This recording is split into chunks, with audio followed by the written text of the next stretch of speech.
pag tagasunod ka, pag lingkod ka, meron kang sinusundan, meron kang tinig na pinapakinggan.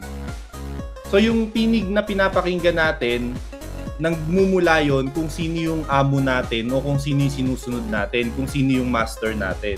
Mapa elder, mapa teens, mapa panganay, iisa lang, lahat tayo servant eh, iisa lang yung master natin, which is yung nasa taas lang. Minsan, nade-delay yung pakikinig natin o kaya meron tayong ibang pinapakinggan kaya tayo hindi nakakasunod.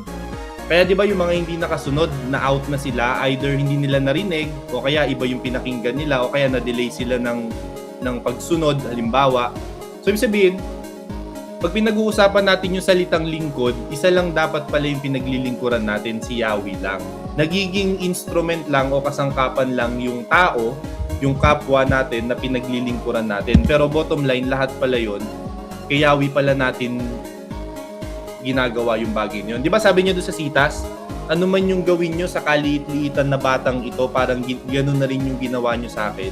So ibig sabihin, lahat ng bagay na ginagawa natin, dapat pala, dadalin natin sa paglilingkod sa Kanya. Either ginagawa mo sa magulang mo yan, sa kapwa mo, o sa pamilya mo halimbawa. So, ang punto, isang tinig o isang boses lang dapat yung pinapakinggan natin. Kailangan alisin natin yung sarili nating kalooban. So, yung pagsuko ng sarili mong nararamdaman para sa ikaaayos ng isang bagay. So, yun pala yung isang karakteristik ng taong tagasunod ni Yahweh. Nakikinig tayo dun sa tinig niya.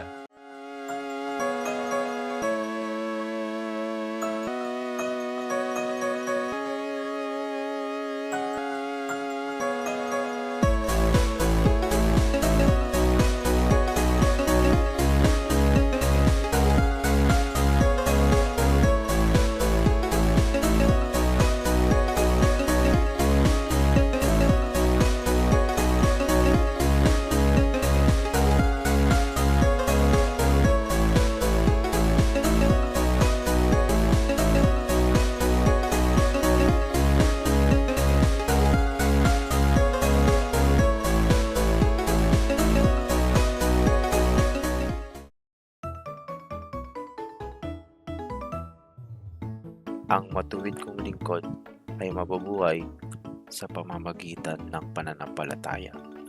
Ngunit kung siya'y tatalikod, hindi ko siya malulugdan.